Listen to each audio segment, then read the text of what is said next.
It's no secret that people are often wrong, but in the case of interpreting cinematic auteur and revolutionary Christopher Nolan's The Dark Knight, they are always wrong.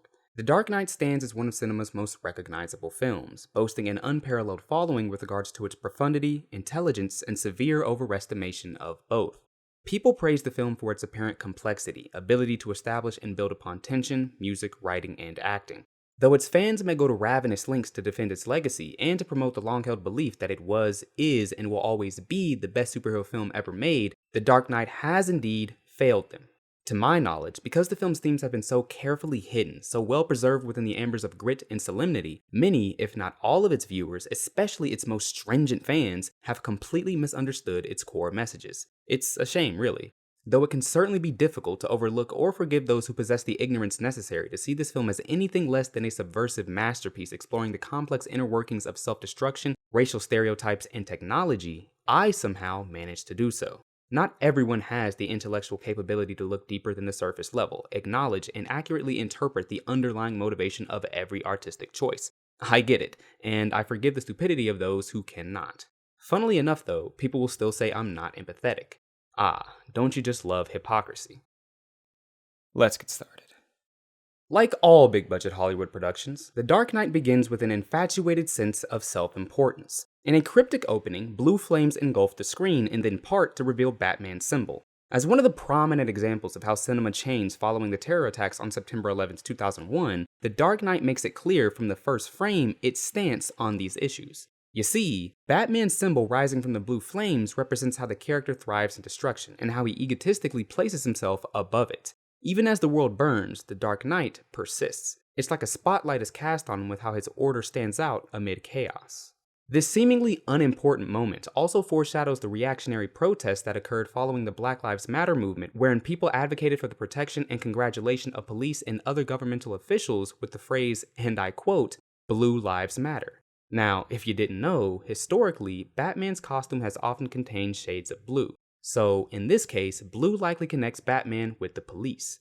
Before I say this next point though, what you need to understand about film is that everything was put there purposefully. Every scene, every shot, every frame meticulously crafted. So you should recognize that when interpreting it and not feel like you're reaching when you make an apparently outlandish claim. So, what am I trying to say? Well, through the film's opening shot, Batman is being linked to blue, or at least being shown alongside blue. Though the color has connections to many different ideas, when we look at the historical context of The Dark Knight, its creation during post-9/11 cinema, we can ignore all of the non-political symbols, and with how much influence cops have in this film, we can assume that the blue directly represents the police force, our boys in blue. Of course, though, the question is, why? Well, the connection may not be what you think. The bat symbol arising from the flames also signifies Batman's vigilantism, his willingness to forego the law in favor of his own moral code and agency. Since we can see it despite the presence of the blue, the representation of the police, the symbol arising from the flames also glorifies Batman over the police, essentially endorsing Batman and, in turn, the concept of vigilantes as a whole. As ridiculous as it may seem, The Dark Knight does claim that blue lives matter, but only for Batman. Basically, this opening shot acts as a microcosm of Batman's character, his arrogance and agency, as well as the audience's moral misinterpretation of him and his actions. Man, absolutely brilliant filmmaking by Christopher Nolan. As the film continues, we witness the legendary bank heist, the scene even the film's most avid detractors tend to enjoy. The funny thing is, though, they do so for the wrong reasons. Let me explain.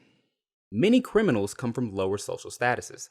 Likely resulting from various socioeconomic pressures, many poor people turn to crime, and in turn cause all poor people, including themselves, to face discrimination from those of higher social status. The volume by which this happens has created the perception that poor people are inherently immoral. Now, here's what I love about Nolan's writing and complex understanding and establishment of subtext. Here, Christopher Nolan employs this assumption people have about criminals, that they are poor, to reveal how they are so often manipulated by those in power to turn on each other rather than face the true threat. Is it a problem? No, I'm done here. The robbers kill one another in an attempt to gain a larger slice of the pie, influenced by their crushing desire for money, a trait indoctrinated into them by capitalism. What they don't realize, though, is that they are each a target of one of the others as well. So, like the CIA and the crack epidemic, the Joker manipulated these poor people into destroying themselves. Once one of them realized this, many of the others had already died, and then he too succumbed to the same fate as the others, showcasing the difficulty in escaping these institutions or informing others about them. Here, Christopher Nolan illustrates the need for those in the working class and below to look beyond themselves and become educated on who controls what, why they make the choices they do, and who really profits from them. With all that said, you may be asking yourself, so then what does the Joker represent? What's his role in all this? Well, it may appear that if he's taking advantage of the poor, then he must represent those in power, but if you've known the character from other previously established stories, then that doesn't seem to match what the character generally stands for. And in a way, you'd be correct. However, we're not dealing with some overrated, highly controversial, pretentious artist. No, this is Christopher Nolan, the greatest writer and director of the last 14 months, so you'll surely get a deeply layered and nuanced cast, even if that means forfeiting some or all of the history of previously established characters. Having said that, in this film, the Joker acts as a complex metaphor for humanity's self-destructive tendencies. Come on, I want you to do it. Come on, hit me. He is a subtle reminder of our fear of failure, of our inability to meet others as well as our own expectations, and the dangerous preventative actions and reactions we take to avoid any legitimate risk or sincerity so we never face the potential negative consequences that come with them. The Joker seems to destroy nearly everything he touches, even that which he himself creates. Everything burns. This volatility, this utter disregard for personal advancement or security is truly riveting because it resonates so deeply with every human who's ever lived. Unless I'm projecting, we've all felt the urge to limit our own success. We've all wondered whether we truly earned any award we've received, questioned if it would be easier to be mediocre, to not have to live with the expectations of greatness. And these feelings that burrow into our minds, whether we want them to or not, sometimes materialize self-destructively. And the Joker perfectly symbolizes such engrossing feelings and actions. It's why he wears a vest lined with grenades when he confronts the mob, and it's also why he repeatedly says, Why so serious? He's rejecting the societal valuation of sincerity, as well as our overindulgence of work over fun. But hold on to that thought. We'll get back to the Joker. For now, though, let's move on to the next scene. As briefly explained earlier, Batman has a superiority complex, hence the need to be called a superhero despite having no superpowers. He sees himself above normal heroes, people who do similarly dangerous yet helpful acts for others, but without the grandiose benefits he enjoys, things like his wealth and influence. And although such a belief may seem justified due to his rigorous training, intelligence, and resources, it actually isn't. Throughout the film, we see time and time again Batman's desire for superiority over those he interacts with, especially criminals, whom he harms indiscriminately. Early in the film, though, after tracking down Scarecrow, he sees copycat heroes looking to do the job he does, but instead of showing gratitude, attacks these people who simply want to help him, and in the process, gets injured by a dog. Here, we see the consequences of such a mentality. He chooses solitude over community and endures harm for it, revealing Nolan's position on such a choice. This brief sequence acts as a microcosm for the self-destructive actions many of us take as we push away those who aim to help us. What's the difference between you and me? I'm not wearing hockey pads. In addition, The Dark Knight released during the Year of the Dog in the Chinese zodiac, making the inclusion of such an animal, along with the country's importance in the film, particularly through Lao, more significant. Upon the discovery of his connection to the mob and subsequent departure, Batman travels from Gotham to Hong Kong. Not only does this further exemplify Batman's feelings of superiority through his denial of jurisdiction and extradition, but it also represents Western imperialism. I won't explain any further. Once Bruce returns to his penthouse, Alfred arrives to help him. Now, Alfred is played by legendary actor and aspiring director Clint Eastwood.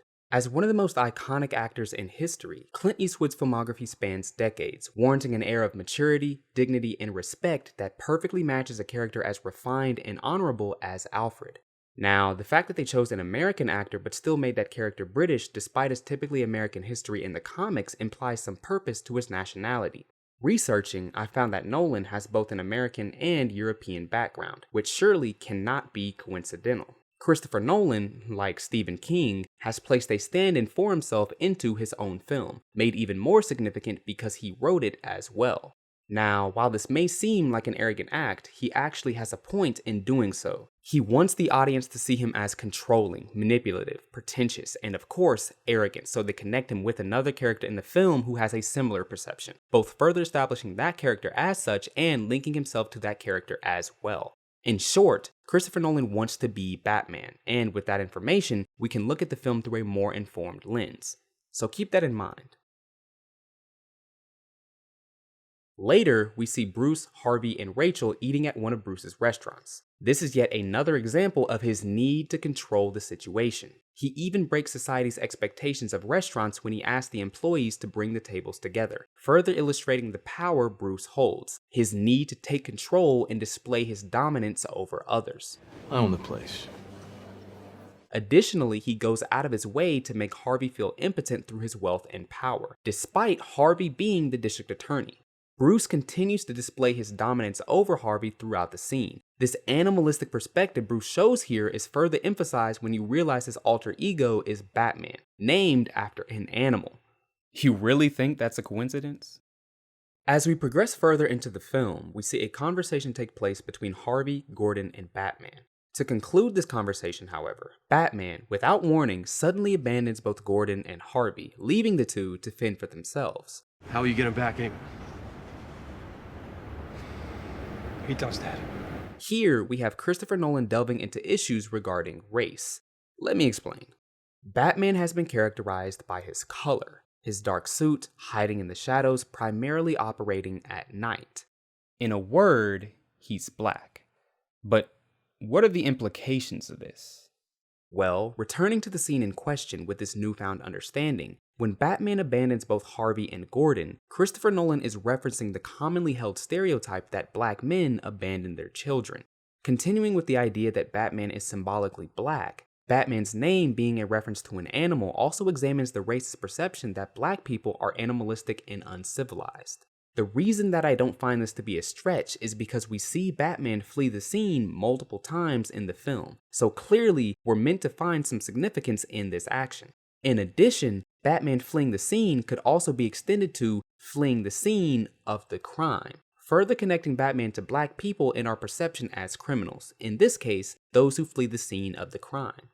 However, with that said, this is not an endorsement of these stereotypes. In fact, like the Avengers' use of Captain America's outfit, it stands as one of cinema's most profound examples of Hollywood's ability to use film and the cinematic techniques within, the lighting, cinematography, dialogue, and here, color, to speak out against such beliefs. Christopher Nolan, and here's where we really start to see how magnificent, how profound, how complex and ubiquitous he can be, critiques such damaging stereotypes by portraying black men positively.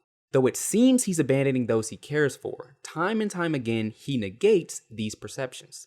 Later in the film, despite understanding the severe negative consequences of this choice, he still saves Rachel, his sister, over Harvey, revealing how deeply he values his family, and when he realizes that he's been tricked by the Joker, saves Harvey instead. In this act, he's showing that he understands the importance of fully investing yourself in certain actions, even when you prefer the alternative or when you've been insulted or harmed by those you intend to help, directly invalidating the perception society has had, and in many cases still has, about black people, and particularly black men. This entire metaphor is wonderfully symbolized through Christian Bale's excellent performance and Christopher Nolan's layered portrayal of black fatherhood. Wow. Matter of fact, Nolan builds on this idea even further with another excellent casting choice. Though I can certainly understand the initial opposition due to his poor performance in Space Jam, Michael Jordan's powerful portrayal as Lucius Fox acts as yet another counterexample to the damaging stereotypes against black people. Many see us as immoral and violent, a perception that so often forces us to only play rappers, killers, and basketball players. But Lucius Fox directly contradicts society's proclamations about his people and instead represents the calm intelligence we can have, the wit we can showcase, and the style we can employ. Yeah, 3 buttons is a little 90s, Mr. Wayne. He acts as Bruce's moral compass, holding lines that he refuses to go beyond. This is wrong. The fact that Nolan specifically chose an actor who had been most known for his performances on The Court reveals that society should not confine us to the same areas over and over, but should instead view us as individuals, each unique in having our own ability to learn and grow. Nolan further reinforces this idea with color, having Fox wear blue repeatedly throughout the film, thereby connecting him to the ideas about police, Batman, and African America I explained earlier. Oh, and remember Nolan's fantasies about being Batman. We'll get back to that idea soon. Now, a bit later, after searching through R&D at Wayne Enterprises, we see Coleman Reese attempt to blackmail Bruce Wayne, believing him to be Batman. Here, Christopher Nolan introduces yet another thematic idea, the power of identity. Of course, we all know about the correlation between superheroes and secret identities. It seems nearly every superhero has one. However, Batman may be more closely associated with this concept than any other character, as his alter ego in Bruce Wayne has a connection to him unlike that of any other. With Batman, it seems that the fake persona, the constructed life, is Bruce Wayne. Only with him does he hide his true nature. He doesn't simply feign weakness like Superman or Spider-Man. He even fakes his attitudes and motivations. He acts like a playboy, uncaring for anyone or anything but his own pleasure, when in reality, he's the opposite. He endures pain for those he cares for, and even for those he'll never meet. Through Rachel, we see how this has harmed his life. She's felt isolated by him despite his love for her because he cannot give up his life as Batman even though he claims a desire to do so. Now, Coleman Reese's interaction with Fox acts as a microcosm of this entire relationship, exploring the power that an identity holds and how knowing a person's true identity. Remember, Reese realizes that Bruce is truly Batman, not that Batman is truly Bruce, can completely change how we view them, their motivations, their desires, their strengths and weaknesses. Basically, Nolan wants us to feel free to reveal our true selves to the world, but only if those true selves are socially acceptable. However, if we believe that society will not accept the truth of our existence, we should instead hide it from the world and only reveal it to those closest to us, if anyone at all. This may sound like a pessimistic outlook on life, and I would agree, but I think Nolan simply wants to illustrate the power society holds over how we view ourselves and how freely we feel to express those views or our identities in general. Returning to the Joker and his metaphor for self-harm, we see the overwhelming difficulty in breaking such emotions and actions during the interrogation scene. Batman, after realizing Rachel has been put in danger, furiously attacks the Joker, and the degree to which he harms this man supersedes even the Joker's theatricality. The power in his punches reaches a level beyond human understanding, yet the Joker somehow doesn't lose consciousness. I mean, just look at the strength of this attack. Where are they? No ordinary man could possibly survive such a devastating assault, let alone maintain consciousness. So in this scene, we can only conclude that Nolan wants us to acknowledge the Joker's durability, the difficulty in defeating or even breaking him. Hell, the Joker even says so himself. You have nothing to threaten me with. Nothing to do with all your strength. Once again building on the Joker's previously established symbolism, Nolan is now visualizing the difficulty in dealing with many mental health issues, specifically those revolving around our tendencies for self-destruction. I mean, the guy blows up a hospital, perhaps the most quintessential example of healing and self-empowerment. Can it be any more clear what the Joker stands for? Man, this film offers more every time I re-examine it. Now, it's certainly no secret that the concept of time has influenced nearly all of Nolan's filmography, with some of his films having a more direct relationship to it than others, and while The Dark Knight may have one of the most inconspicuous connections, it still exists. This time though, we see it through prediction.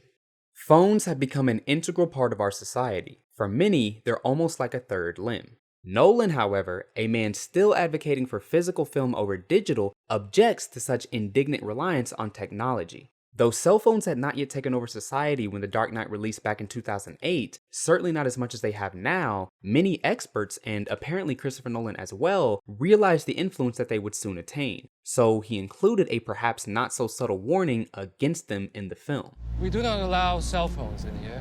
After the Joker's interrogation, he takes one of the cops hostage as leverage to get a phone call, essentially equating the value of phones to that of human life.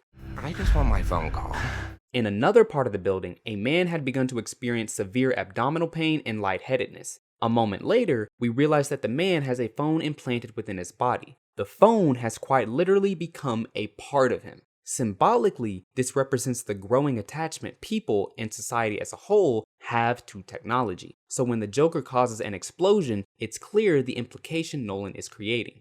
With the understanding that the Joker represents humanity's tendency for self-destruction, Nolan feels that humanity's involuntarily self-destructive actions will, through the overuse and reliance on technology, cause its own downfall. This idea of technological overreach resurfaces later in the film when Batman applies the sonar technology to all of the phones in Gotham, not only creating another example of the governmental extension following 9/11, but also illustrating the dangers, at least in Christopher Nolan's eyes, that technology poses to our own privacy and freedom.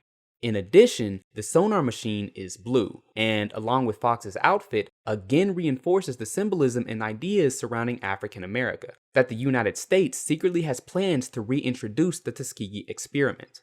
In addition, if the Joker had not blown up the guy at the police station, perhaps Batman would have had a better look inside the life of a criminal, hopefully allowing for a more informed strategy. Now, finally, this all comes back to Nolan's burning desire, his need to be Batman.